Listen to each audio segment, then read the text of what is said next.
Chinese government policy relating to property affects you because you probably own stock directly or in a pension fund that the Chinese government's policies have affected. China has changed what property citizens and companies can buy and hold a few times.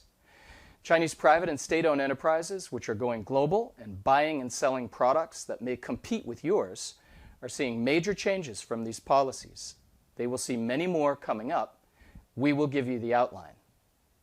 Welcome to the China Market Room. Tech, finance, trade and logistics, and media companies and governments all are facing a new world where China is moving fast forward in every area of human activity. They may have slowed a bit. China also has big challenges coming up, but the trend is clear. China is growing more important economically, diplomatically, and militarily. China's impacts on world markets, industries, and companies are growing, and most non-Chinese don't know much about China. They should. Come with us as we go beyond the hype to the reality on the ground in China. It looks to foreign observers like China is swinging back from allowing private business and the accumulation of wealth in the 1980s towards the Chinese Communist Party, that's the CCP's, old model of central planning and control and limiting and even seizing private property. They have done this before, and we will tell you how. Come with us as we trace land reform in the 1950s to the Cultural Revolution in the 1960s, to Mao's passing in the 1970s, to Deng Xiaoping's reforms in the 1980s, to China's economic growth through the 2000s. Finally, we get to the turn back to roots communism in 2012. In 2012, we see the turn away from private enterprise back towards state-owned enterprises, or SOEs, leading to the economic crackdown of 2020 and 2021. Most China observers see this as a big shift in China's government policy. SOEs were inefficient, and private enterprise generated most of the growth and jobs in China. It is a mystery why China would want to disrupt the goose that laid the golden eggs. China's past leaders, Jiang Zemin and Hu Jintao, had term limits of 2 terms each. China's constitution was changed recently so China's leader can have a 3rd term. The current one would be the first to do that since Mao Zedong. Most observers feel policies targeting private property will intensify in 2023. Communists just don't like private property. So this is our first episode. We are taking you farther back in history and drilling down further in these beginning episodes because you need to know modern China's relationship with private property so you can understand what is happening now and make your decisions. Why is the Chinese state demanding money and control from companies like Ant Financial, Alibaba, Tencent, Weibo, New Oriental, and Evergrande? You probably own shares directly or through your retirement fund in some of these, and most of them have lost half or more of their value since October 2020. Why is that? From the PRC's founding in 1949 to Mao's passing in 1976, China was a centrally controlled economy with poor performance. Everyone can see this historical record. The economy in the 1950s was built on SOEs.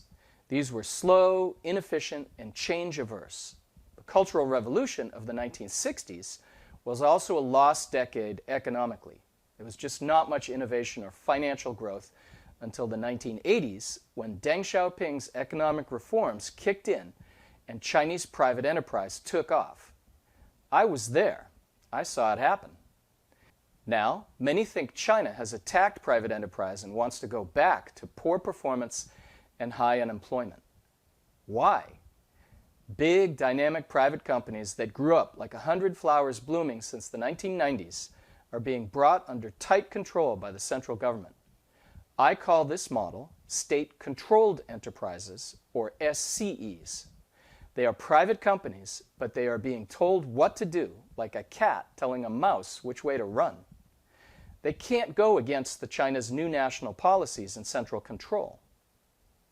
So China's government is run by the 95 million strong Chinese Communist Party, the CCP. The CCP, China, and China's military are run by Xi Jinping. He is the General Secretary of the CCP. He leads the Communist Party, the President of China. He leads the country, and the Chairman of the Central Military Commission. He leads the military. He tells everyone what to do. In 2021, many foreigners feel the CCP has attacked private enterprise.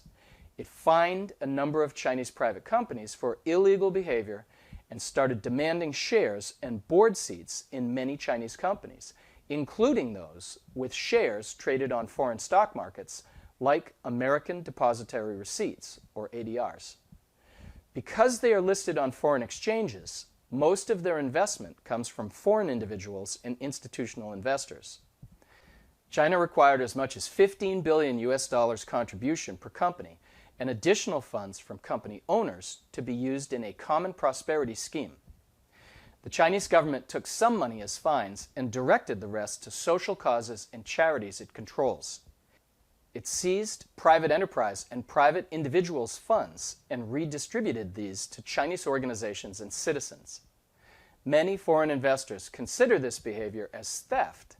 They took our money. Many sold their shares in Chinese companies, resulting in a drop in value of this group of companies of 1 trillion US dollars. So let's run through the three main economic systems we see around the world. Capitalism allows private enterprise in almost all industries. Private companies raise and invest money and conduct their affairs for a profit. America is a capitalist country, but in the 1900s, it enacted some basic social safety net policies like Social Security. In socialism, the government owns some key industries or participates in running them as monopolies, but the economy is open mostly to private enterprise in most areas. China moved in this direction from the 1980s to 2000s when I was there. In communism, the government owns, plans, and controls all industry. The CCP started China on hardline communism in the 1950s through the 1970s. They moved towards friendly socialism in the 1980s through 2000s and are now moving the Chinese economy back towards a harder communism model since 2012. How did we get to this point? We will answer that question in the following episodes. My name is Will. I first went to China as an exchange student in the 1980s, then as a teacher in the 1990s, and then founded and managed education organizations and nonprofits in China in the 2000s and 2010s. I was fluent in Mandarin early on and traveled widely. I spoke directly to everyone from government and corporate leaders to farmers all over China for 15 years. I went to China when everything was opening, and I left when it was clear China was moving in a different direction after 2012.